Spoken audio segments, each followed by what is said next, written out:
Hello, I'm Rick Steiner. Welcome to Lux Life Discovered. My guest today is Nathan Brown, and Nathan is someone that I have discovered probably a couple, or maybe longer than that, a few months ago. Follow him on Instagram. Tell us about your art that you do, because you're an artist, but it's not just your typical artist. Yeah, so I'm primarily a mural artist. I do large scale public art pieces, mainly with paint. And I get to travel all over the country and paint murals, huge, multi-story pieces. And I get to meet a lot of people in a lot of cool cities and get to discover places I normally wouldn't be on my radar. So it's a pretty wild job, and I'm really thankful that I get to do it. So when you say the mural artist, we're talking like the side of 2 and 3 story buildings, 1 story, but they're huge pieces. Do you see buildings that intrigue you and you think, man, I'd like to paint that? Or are you contacted by these different groups It's or it's both. There's been many times where I would drive by a certain building, many times, in cities that I frequent. There's actually one right down the street from me here in Chattanooga that I drove by every day for about a year. And I thought it was abandoned, and I saw somebody walk into that building one day. And so I just like hightailed it over there, yelled at them. They probably thought I was crazy, and asked them if they owned the building, and they ended up being the building owner. I told him what I did for a living, showed him some of my work, and I ended up doing a huge community mural because of that. It was an entire block long building and oh about three wow. stories tall.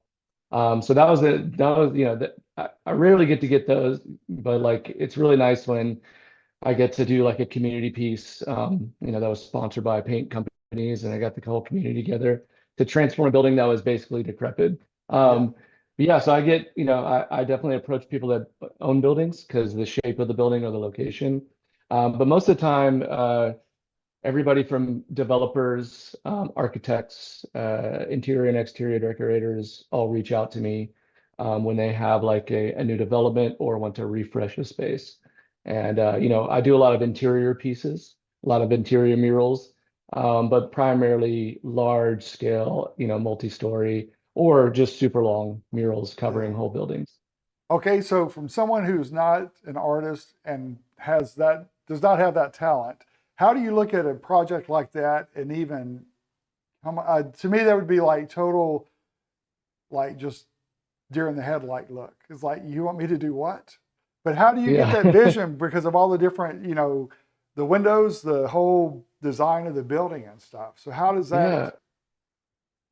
Oh, sorry, go ahead. no, I My was gonna say, bad. how does that evolve? Yeah. So usually it's if somebody reaches out to me with an inquiry, they'll tell me, hey, we have this space, we want to do something with it, we don't know what. Sometimes they do have a vision and like a whole, plan. But a lot of the times it's somebody finds my work and then they want to do something based on the work that they've seen of mine in some form or fashion. And usually it's like my first thing is I want to see the wall. A lot of the time since I travel all over the country and even I've painted a lot over in Europe. I got to see a photo of the wall at least. That way I can kind of get an idea of like, every wall is different, every space is different, every environment's different. And I kind of take all of that into consideration when I'm, planning out, what I'm going to do, especially with the shape of the wall. That can dictate, so many different types of forms and things. So yeah, that's my first like first thing I need is like I want to see the space and visualize, what could be done, and then let's talk, inspirations and all that. Okay, good deal. So where did your love for art come from? Has this been something that you enjoyed since you were, a young child, or how did this, Yeah, I just yeah. curious how Oh, you good. went from like a typical like the art sketch to I want to do murals on buildings on a large Yeah. scale. Oh, well, most of it. So I was born in Los Angeles, and I was there until I was about 12 years old. And so growing up in Los Angeles, I grew up pretty much in this, not inner city, but real close to downtown. And I was, driving around when I was younger, going around skateboarding, riding my bikes. I would see these big, huge, beautiful murals everywhere. And I was surrounded by culture and art. And when I was about 12 years old, I got whisked away to Nashville. My family moved to Nashville. And so I was missing all of that, skateboarding, culture, murals, vibrancy. And I think that was like when art clicked. and I started sketching, and I did graffiti growing up. It was just because I saw that growing up, and it was just a really fun outlet. It kind of paired up with skateboarding a little bit. Right. But yeah, since I moved to Nashville when I was about 12, it was, I missed all of, all the culture and the art and the vibrancy of murals and just, public art. And that was kind of when I was like, okay, I want to do art in some way or another. And graffiti was sort of my first step, because I wanted to paint skateboards and do skate graphics. Graffiti was really big in the 90s when I was growing up. And so yeah, I kind of did that for a while. And graffiti is not super sustainable, but it's a really good outlet to kind of figure out doing public art, because essentially we were doing public art, Right. just with a very gray area. But it was a good learning experience. And for some reason, I always just gravitated towards public art and being around people and being out in the outdoors. I wanted to be outside all the time. So it was sort of just a natural thing that, going from, Los Angeles to Nashville, needing that, that vibrancy and color and all that stuff, sort of like transforming into graffiti, and then graffiti eventually transforming into, public art, which I never thought I'd be able to make a living doing this. Right. When you first approached someone about doing a mural on the side of a building, Yeah. what was their reaction? Was it a positive reaction, or did you meet some where you met with some like hesitancy at first? Oh, definitely. Especially, when the mural stuff didn't really pop off, especially here in the South, until about, I don't know, 6, 7, 8 years ago. Okay. So before that, I wanted an outlet. I loved painting large scale. I had done graffiti, in quite a few places. And so I wanted to continue painting outside. And I started seeing, traditional historic murals popping up. And so I started approaching business owners with, some cool walls, and most of them didn't want anything to do with it. They were like, "That's graffiti. We don't want that. You're gonna bring gangs into the mix and blah blah blah." And honestly, most graffiti writers that I know, some of the most well-known ones, and all the way down to myself, none of us were gang Right. affiliated or anything like that. We were just art kids that, had a different sort of an alternative outlet. So yeah, most of the time, building owners, it took a lot of convincing and having to paint in not so public areas. Sometimes building owners, if they didn't have like a super public off a main street area where everybody could see it driving by, they They would be weren't. okay with it. Yeah, and sometimes there was a couple walls that I had where there's a couple business owners that let me paint their wall, but they're like, when you're done, take a photo and then paint over it. So No. there was a wall that was like a revolving canvas, but it was great because I got to practice before putting my stuff out there in the streets. So you So painted that, it and then had to cover it up. yeah, Interesting. I would have never thought about that. So what yeah, was your reaction when they told you that? I mean, knowing, like, coming from a graffiti background, I knew that my art was temporary. So knowing that kind of prepped me for, like, okay, even though I spent hours making this piece, or Yeah. even a couple days or more, as long as I document it, document the process, take a really solid, good high res photo of it, so I have it forever. It's all good. It's temporary. I mean, even with the murals that I do now, there's a ton of development in Nashville, Really? where I've got probably 20 or 30, large scale pieces around town. But just in the past few years, I think about 6 of those huge ones went away because of development. So in a sense, it's all temporary. And I've always kept that in mind. And that's why I document everything that I do really well, Well, that or makes as sense. I've best I never can. thought about that, but that does make sense. And good, good that you're documenting it. So you thought about Gotcha. that rather than after the fact. It's like, oh man, I wish I had a good picture of that. So, Yeah, so there has where? been times where I did, where that Oh, happened, where that's happened, where I missed out, or, like, my SD card fried, or the GoPro wasn't running right, and it's in a city that I haven't been to ever, and who knows if I'll be able to make it there again. So there's been a few times, and there's also been a few times where I didn't sign my mural and oh had to have somebody no, else do really? Oh no, it. that's crazy. I, yeah. So Sorry. no, that's okay. Where was the most unique place that you went internationally to do a painting that was a bigger surprise to you, I guess, or the most Oh, challenging? wow. I would say, so all of 2018 and 19, I was living in Budapest. I had an artist residency there, Okay. And that turned into like a year-long thing. And I've always wanted to live in Europe, so kind of worked it out and made it happen. There's in Europe, there's a lot of big mural festivals and street art festivals and graffiti jams. There's during the summertime, usually there's like one every weekend in some city around Europe. Interesting. I got invited to paint one called the Meeting of Styles in Kosovo, in Pristina, Kosovo, which is a country and a city I never thought I would go to. Sometimes you only know of a place what you see on the news or Right. things like that. Um, Kosovo and Pristina, the capital in general, was one of the most warmest welcomes in Eastern Europe I've ever had. One of the coolest cities.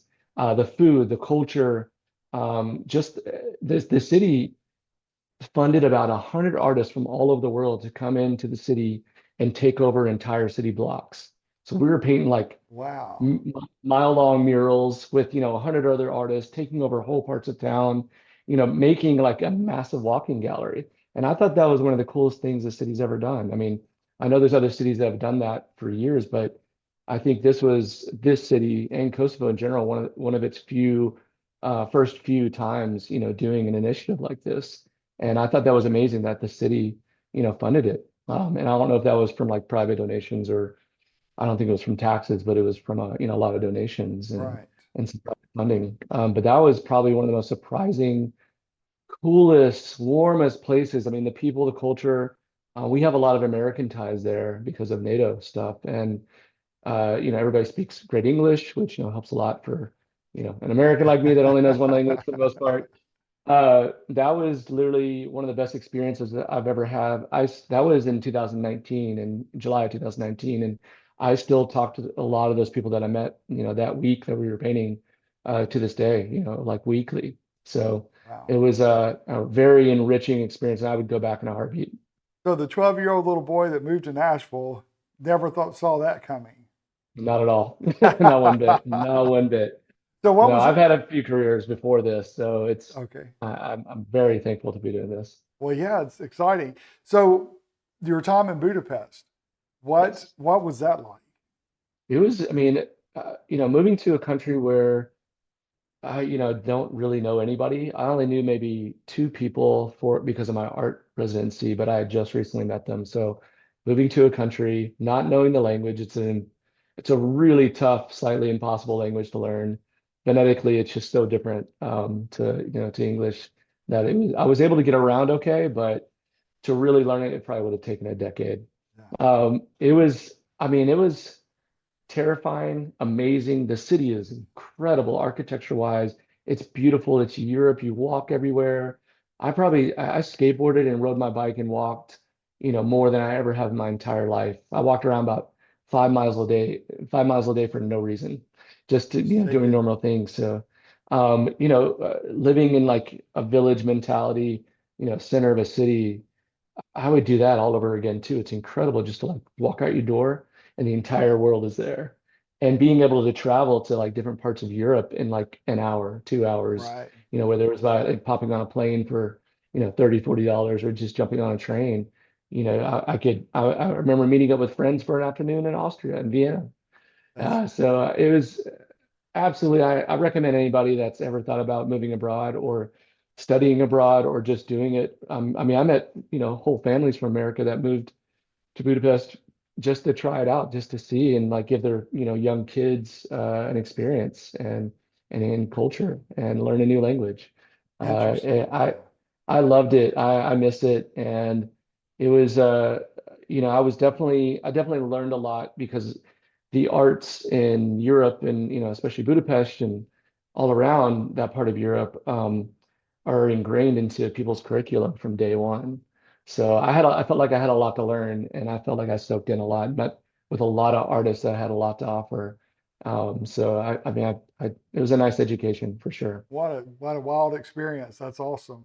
So I love it. what was your most challenging? I mean, I Over know that there. anywhere, like is there anything that like stands out that you uh, a project you started that you're like, oh my gosh, this is nothing like I planned. There's been Or a few of those. But there was one about 2 years ago it was more of a big corporate. It was a I was tasked to do, see, 9 50-foot by 12-foot murals in one building. Oh, But what they didn't tell me was the building was in mid construction, like walls, oh, ceilings, the actual exterior walls were still being built, and it was just a timing thing on contractor's end or developer's end. Had me in a little bit too early. So I was literally, people were building ceilings and walls around me while I was painting. And like there was a few times where interesting. like walls got destroyed or broken. That It you'd was already just one of worked those things. on? Yeah, it, Uh, it was a mess. So it was really all about timing. And so from that point on, anytime it's like a new construction project, I definitely am like very vocal about like, hey, have me at the very end. Think of it as a massive painting that, is somewhat sensitive. But that was probably one of the craziest experiences I've ever had because it was supposed to be a 3-week project and it ended up taking 4 months. oh gosh, So it that's was yeah. it was I was exhausted by the end of that. Well, I'm sure, and I'm You know, sure after you paint a wall and all of a sudden it's destroyed, you're like, seriously? Yeah, You there have was a to, few instances with just that project alone with that, and it was just chaos because there was 1,000 construction workers, and it was a 25, 30-story building.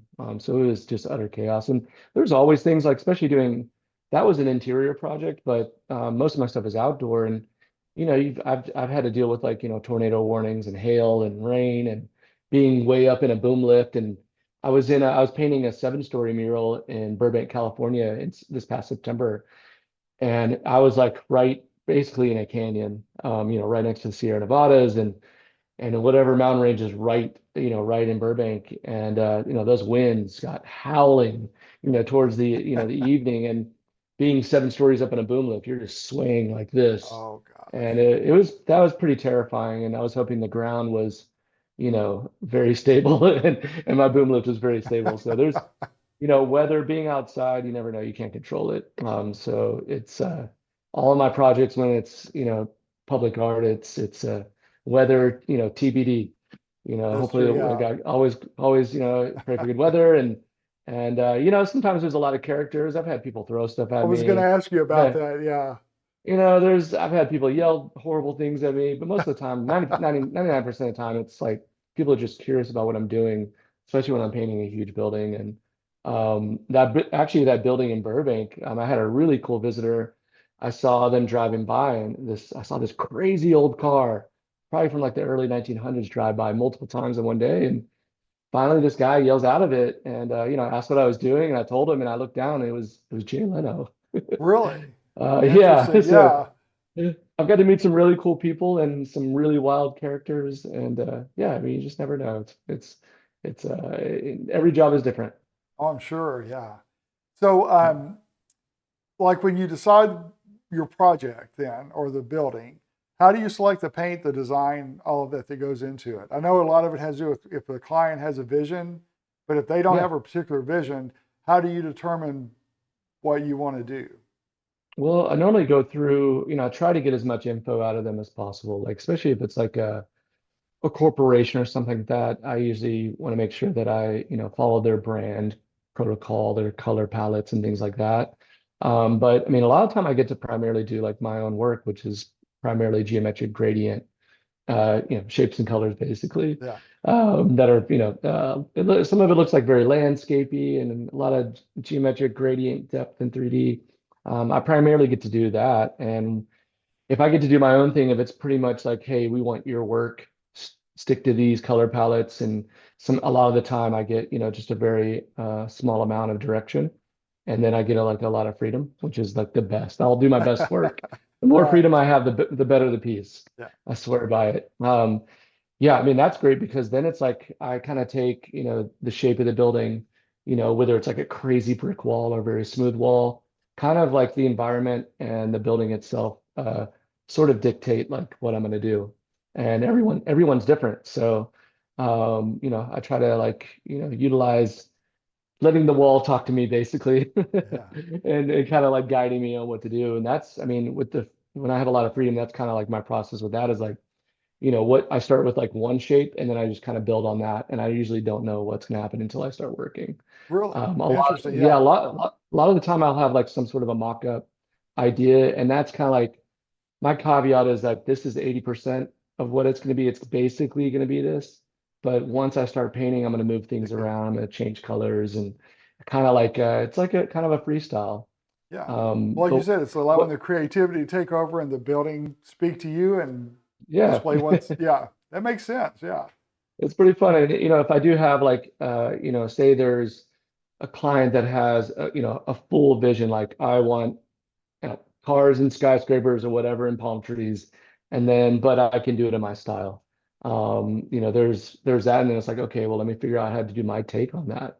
And then yeah, usually if they don't have color preferences, then I just kind of like go wild with that, and I'll put together a few, like usually three concepts just to show, and I'll mock it up on the building if I have a good photograph of the building. That way a client can see what something would, it is a computer rendering, so it's a lot different than paint and texture, but it'll allow the client to really have a good idea of what, this type of piece in this color palette would look like.